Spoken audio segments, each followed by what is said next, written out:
తాకట్టులో ఉన్న బంగారాన్ని విడిపించి ఆ రోజు ఆన్లైన్ రేటుకే మేము కొంటాం. Sharma gold company. నమస్తే రమగారు. నమస్తే రమగారు, శనీశ్వరుడు మనము ఆయన అంటేనే భయపడిపోతూ ఉంటాం కదండి. ప్రత్యేక దర్శనాలు మాత్రమే చేసుకుంటాము, ఆలయాలు కూడా చాలా తక్కువ ఉంటాయి. అవును. ఈయనకు సంబంధించి అసలు కథ ఏమన్నా ఉందా? ఎందుకు ఈయన భయపెట్టేస్తున్నాడు జనాన్ని? ఆయనకి సంబంధించి సరదా కథ ఒకటి ఉంది చెప్తా. అంతేనా?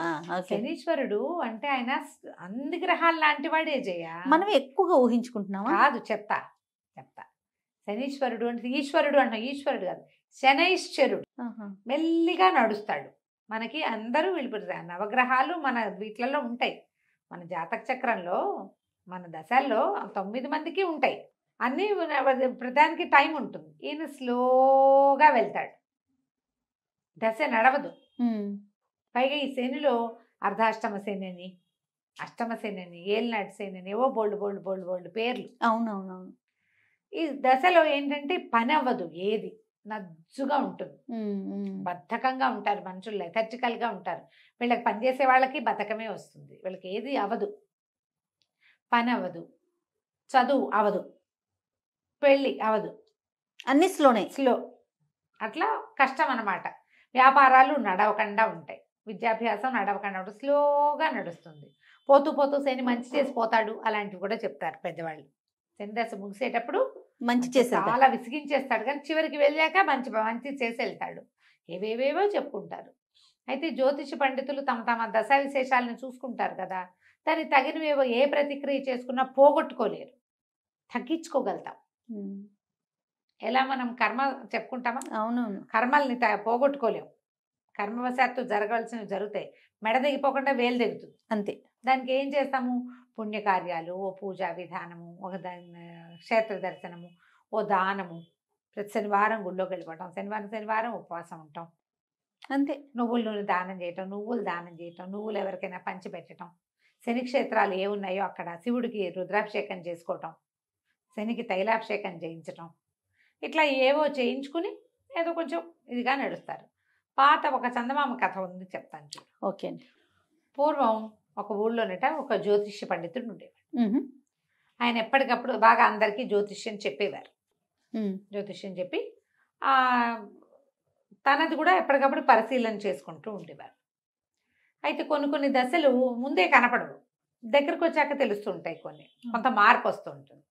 సరే, ఈయన ఒకసారి ప్రశ్న వేసుకుని చూసుకుని, నాకు తనకి ఏలినాటి శని రాబోతోందని 7 సంవత్సరాల శని తెలుసుకున్నాడు. శనిని ఎలాగైనా మేనేజ్ చేయాలనుకుని ఆయన ఇల్లు వాకిలి పెళ్ళాం పిల్లలకి అప్పచెప్పి ఎక్కడికో పోయి తపస్సు చేయటం మొదలుపెట్టాడు శనీశ్వరుడు కోసం. బోల్డ్ రోజులు తపస్సు చేశాక శనీశ్వరుడు ప్రత్యక్షమయ్యాడు. ఏమిటయ్యా భలేవాడివి, నా కోసం ఎవరు తపస్సు చేయరు, నువ్వేమిటో నా కోసం తపస్సు చేసావు, భలే వింతగా ఉంది, ఏమిటో చెప్పు నీ సంగతి అన్నాడు. మన జ్యోతిష్యుడు అన్నాడు, పండితుడు, అయ్యా నాకు ఏలినాటి శని ఉందండి, 7 సంవత్సరాలు తమరు పడతారు నన్ను, మరి మేము ఎందుకు తపస్సు చేశానంటే నా సమయం తగ్గించండి, నన్ను వదిలేయండి అన్నాడు. శని అన్నాడు, అట్లా ఎట్లా కుదురుతుంది, నువ్వు తపస్సు కాదు తలకిందులుగా తపస్సు చేసినా సరే కుదరదు. సరే, నువ్వు ఇంత తపస్సు చేసావు, అసలు ఎవ్వరూ నా కోసం తపస్సులు చేయరు, నువ్వు ఒక్కడివే చేసావు, నిన్ను ఆదర్శంగా తీసుకుని చాలామంది చేస్తారు, తగ్గిస్తా, ఒక ఏడాది పాటు నిన్ను పట్టుకుంటాను నేను. తగ్గించడం అంటే 6 ఏళ్ళు తగ్గించేశాడు. తగ్గించి ఏడాది చేస్తాను అన్నాడు. సరే, ఈయనకి ఇంటికి వెళ్ళిపోమని శని గారు మాయమైపోయాడు. ఇంటికి వచ్చాడు కానీ భయం వేస్తుంది. మళ్ళీ వెళ్ళాడు తపస్సుకి, మళ్ళీ తపస్సు చేశాడు. మళ్ళా శని గారు ప్రత్యక్షం అయ్యారు. నన్ను వదిలే మహానుభావ అని 10 విధాలా అడిగాడు జ్యోతిష పండితుడు. ఆయనేమన్నాడు, నీ జ్యోతిషం చాలా అద్భుతంగా ఉంది, చాలా బాగుంది, మంచి బాగా కనిపెట్టావు, నువ్వు బాగానే ఉంది, కానీ పట్టకుండా వదిలిపెట్టడం అనేది కుదరదు. సరే, నువ్వు ఇంత తపస్సు చేసావు కాబట్టి 7 ఘడియల పాటు నిన్ను నేను పట్టుకుంటాను, నా వల్ల రాదగిన ఇబ్బందులు 7 ఘడియల పాటు ఉంటాయి నీకు, సరేనా అన్నాడు. 7 ఘడియలు అయితే మేనేజ్ చేసుకోవచ్చు, సరేనన్నాడు. ఆయన వెళ్ళిపోయాడు. ఈయన మళ్ళీ ఇంటికి వెళ్ళి అందరికీ జ్యోతిష్యాలు చెప్పుకునేవాడు, ఏదో ఇల్లు వాకిలి చూసుకునేవాడు.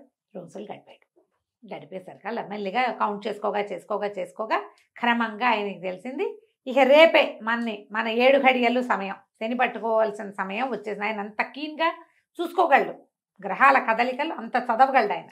అదే కదా చదవటమేగా, కదలికల్ని చదివి చెప్తారు మనకి. ఇతను ఏం చేశాడు, ఇంట్లో ఉంటే శనిగారు పట్టుకుంటే ఏ ప్రాబ్లమ్స్ వస్తాయో అని దండం కమండలం పుచ్చుకుని, ఏమేవ్ నేను కాస్త అలా వెళ్ళి తపస్సు అది చేసుకుని వస్తానని చెప్పి, రేపు పొద్దున వస్తాలే, అదే ఇంకో రోజు ఒక రోజు ఆగి వస్తానని ఏకాంతంగా, ఎవరైనా ఉంటే కదా సమస్య. అంతేగా, నువ్వు నేను ఉన్నావు, పొరపాటున ఒకళ్ళకొకళ్ళని తగిలితే నీకేదైనా పెద్ద దెబ్బ తగిలితే అది నా మీదకి వస్తుంది. నువ్వంటూ లేవనుకో, అసలు సమస్య లేదు. సమస్య లేదు. నేను ఒక్కడైతే నాకేం సమస్య వస్తుంది? రెండో మనిషి ఎప్పుడూ సమస్యలు రెండో వాళ్ళ వల్ల వస్తాయి, రెండో వాళ్ళతోటే సమస్య.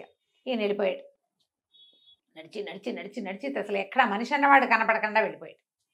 వెళ్ళే దారిలో బాగా దాహం పుట్టింది ఆయనకి. దాహం వేస్తుంది, ఏం చూద్దాం అటు ఇటు చూస్తే నీళ్ళైతే కనపడలేదు, కానీ పెద్ద పుచ్చ తోట ఉంది, పుచ్చకాయల తోట. ఆ రైతుతో మాట్లాడాడు, కోసుకోండి బాబు, మీకు కావాల్సిన పుచ్చపండు అన్నాడు. ఈయన మంచి వలంగా ఉన్నది ఒక మంచి కాయ కోసుకుని ఎంత పగలగొట్టి పుచ్చకాయ ముక్క అంతా తిన్నాడు. దాహం తీరిపోతుంది, ఆకలి కూడా తీరిపోతుంది. అక్కడ ఈయన అంగాస్త్రం వేసుకున్నాడు, పైన భుజం మీద ఒక అంగవస్త్రం ఉంది. ఆ అంగాస్త్రంలో ఈ పుచ్చకాయని మిగిలిన సగాన్ని మూట కట్టుకుని దాన్ని భుజాలు వేలాడేసుకుని ఎక్కడికో దిగంతాలకి నడిచిపోయాడు. అక్కడేదో పురాతన మందిరం ఉంది, పిట్ట పురుగు లేదు అక్కడ, మనిషి అన్నవాడు లేడు, పిట్టలు కూడా లేవు. ఈయన సరే ఈ సంచి ఇది ఉందిగా మూట, ఈ పుచ్చకాయ దాహం వేసినప్పుడు మళ్ళీ 2 ముక్కలు నోట వేసుకోవచ్చు, కాస్త తీస్తే వస్తుంది. పుచ్చకాయ ముక్క అనగా ఎంత, అది తీసి స్తంభాన్ని కానించి ఈయన బాస్పెట్లు వేసుకుని కాస్త అక్కడక్కడ శుభ్రం చేసుకుని బాస్పెట్లు వేసుకుని కూర్చొని ఓం అని ధ్యానం చేసుకోవటం మొదలుపెట్టాడు, పునశ్చరణ. సరే ఏమైంది, ఆ పురాతన దేవాలయం ఉన్న ప్రాంతం ఒక రాజుగారి పరగణాలకు వస్తుంది. రాజుగారు అబ్బాయి మధ్యాహ్నం నుంచి కనపట్టాల. పిల్లాడు ఎక్కడికో ఆడుకోవడానికి వెళ్ళాడు, పిల్లవాడు కనపల్లా. ఆ పిల్లాడి కోసం వెతుక్కుంటూ వస్తున్నారు. వచ్చిన వాళ్ళు ఇప్పుడు ఈ మందిరం దగ్గర ఎవరో మనిషి పొలకం ఉందని ఎవరో చెప్పారు. పిల్లాడు ఏమైనా ఆటకు కానీ అటు వెళ్ళాడేమోనని 4 సైనికులు ఇటు పరిగెత్తుకుంటూ వచ్చారు, ఈ పక్కకు వచ్చారు, గుర్రాలు వేసుకొచ్చేసారు. ఈయన దారిని జపం. దూరం నుంచి చూస్తే ఒక ధూర్త బ్రాహ్మణుడు కొంగ జపం చేసుకుంటున్నాడు, వాడి పక్కన ఒక మూట గట్టి ఉంది, ఎర్రగా కనిపిస్తుంది, రాకుమారుడి తల అని భావించేశారు. శనిగారు పట్టాడు.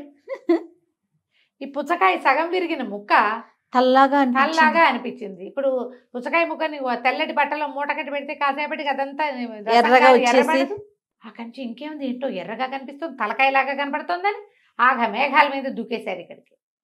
వాళ్ళు వచ్చినా ఈయన తపస్సుకు లేవాలి. ఈ కాలంలో ఎవడు ఇంత తపస్సు చేసుకునేవాడు? ఆయన ఎవరు రారన్న నమ్మకంతో తపస్సమాధిలో మునిగి నిద్రపోతున్నాడు. అక్కడి నుంచి వీళ్ళ మూట ఉడదీసి చూస్తే అది తలకాయలాగానే కనపడింది వాళ్ళకి. ఈయన కర్మానికి, ఈయన పట్టిన శని వల్ల అట్లా కనిపించింది. అక్కడి నుంచి లే అని లేపేసి రెక్కలు బట్టి లేవదీశారు.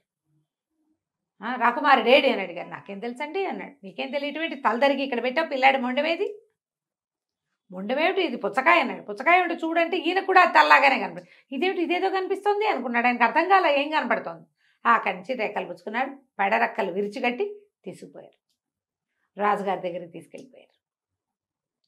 రాజుగారు అప్పటికే కంగారు పడిపోతున్నాడు, రాణిగారు ఏడ్చేస్తుంది, మంత్రి సైన్యాధిపతి అటు ఇటు తిరుగుతారు, ఎవరో వస్తున్నారని చూసుకున్నారు. చూసుకుంటే ఇంకేముంది, నెత్తురోడుతున్న తలకాయ పుచ్చుకొచ్చారు వీళ్ళు. అందులో ఇట్లా పైకి లేవదీస్తే రసం గారదు, అందులో నుంచి నెత్తురోడిపోతుంది, ఆ గుడ్డంతా ఎర్రగా అయిపోయింది. ఆగా నుంచి రాజుగారికి చెప్పారు. రాకుమారుడు తల తరిగేశాడు, ఈ బ్రాహ్మణుడు పక్కన పెట్టుకున్నాడు, ఏదైనా పూజలు చేస్తున్నాడో ఏమిటోనని దాన్ని ఇట్లా ఊడదీసి చూపిస్తే కళ్ళు మూసేసుకున్నాడు రాజుగారు. అమ్మో నా పిల్లాడని. ఆయన కూడా పిల్లాడిలాగానే కనపడింది అది. ఈ ధూర్త బ్రాహ్మణుడిని తల నరికేసేయండి, వెచ్చస్థానాన్ని తీసుకోండి, తలార్లను గాకేయండి అన్నారు. ఈ బ్రాహ్మణ ఆయన్ని మోసిపోయారు. ఆ పుచ్చకాయ కూడా చేత్తో పుచ్చుకెళ్ళారు అక్కడికి. ఆ వజ్రస్థానం ఎక్కడుంది, ఈ పురాతన మందిరం ఓ వైపు ఉంటే రెండో వైపుకి అది ఉంది. వజ్రస్థానాన్ని తీసుకెళ్తే అందరూ చూస్తారు, బ్రాహ్మణ ఆయన చక్కగా పంచాశీఖ, ఏం చదువుకున్నాడో, పిల్లాడిని ఇంత పొట్టను పెట్టుకున్నాడు, రాకుమారుడు రేపొద్దున భావి రారాజు వాడు, అయ్యో అయ్యో అని ప్రజలంతా హాహాకారాలు చేస్తున్నారు. ఈయనకి ఏం చేయాలో జపం మర్చిపోయాడు, లెక్కెట్టుకోవడానికి ఏమి బుర్ర కూడా పనిచేయట్లా. లెక్క పెట్టుకుని శని ఇది మనని పట్టింది అది తెలియలా, ఇంకా కుర్రీ తెలీదు ఆ శని దశలో. అక్కడి నుంచి వజ్రస్థానానికి తీసుకెళ్ళిపోయేసరికల్లా హాయ్ భలే ఉంది అని చప్పట్లు వినపడ్డాయి. తీరా చూస్తే రాకుమారుడు ఉంచున్నాడు అక్కడ. ఆ పిల్లాడు అదంతా తిరిగి తిరిగి ఆడుతూ ఆ వజ్రస్థానం దగ్గరికి చేరాడు. వచ్చాడు. ఈయన్ని పైకి ఎక్కించి 2 చేతులు కట్టేసి పైకి ఎక్కిస్తుంటే భలే భలే అని చప్పట్లు కొడుతున్నాడు. తెల్లబోయారు సైనికులు. ఇదేమిటి రాకుమారుడు కనపడుతున్నాడు, తలకాయ రాకుమారుడు అన్నాం కదా అని సంచి పొడదీశారు. చూస్తే పుచ్చకాయ మొక్కద్దు అందులో. శనిగారు వదిలేశాడు. అయిపోయింది. 8 గడియలు 7 గడియలు 7 గడియల పాటు అందరినీ భ్రమలోనే ముంచేశారు. వీడిని దుర్మార్గుడుగా చూపిస్తాడు శని ప్రపంచాన్ని. అంతేగా. ఆ సమయం అయ్యేదాకా వాడెవ్వరికి మంచివాడుగా కూడా ఉండడు. మోసకారిగా, దుర్మార్గుడుగా, చేతకాని వాడిగా, చవటగా, ఇంట్లో వాళ్ళకేమో చేతకాని వాడిగా కనిపిస్తాడు. అంత మోసం చేయగలడు, అంత పని చేయగలడు ఆయన. 7 గడియలు అయిపోయాక అక్కడి నుంచి రాజుగారు పరిగెత్తుకొచ్చి మమ్మల్ని క్షమించండి, ఏమిటో ఈ పుచ్చకాయ ముక్కను మేము రాకుమారి తలగా భావించాం, పిల్లాడు సైతలా మాకు శుభ్రంగా క్షేమంగా ఉన్నాడు అని దండం పెట్టాడు.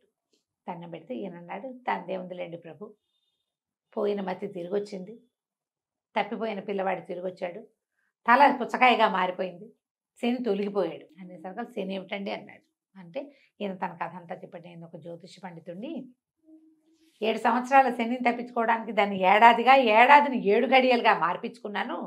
ఆ 7 గడియల కాలంలోనే నేను ఇలాగా పట్టుబడాల్సి వచ్చింది, ఇట్లా దుర్మార్గుడిగా ప్రజలందరితోటి మాట పడాల్సి వచ్చింది, ఏదో ఒకటి చేసే ఉంటాననే మాట మోసుకోవాల్సిందే నేను అనేసరికి రాజు ఆశ్చర్యపడి, ఏంటి అంత కరెక్ట్గా తెలుస్తుందండి మీకు అన్నాడు. అక్షరాలా తెలుస్తుంది ఆయన, నీ కొడుకు మీద ఉన్న పీడ కూడా తొలగిపోయింది, వాడు చచ్చిపోయాడని మీరందరూ ఏడ్చారు, వాడికి ఉన్న పీడ పోయింది అనేసరికి రాజు ఎంతో సంతోషించి, మీకు ఎంత విద్వత్తు ఉందండి, మీరు రండి, మిమ్మల్ని మా ఆస్థాన విద్వాంసుని చేసుకుంటాం.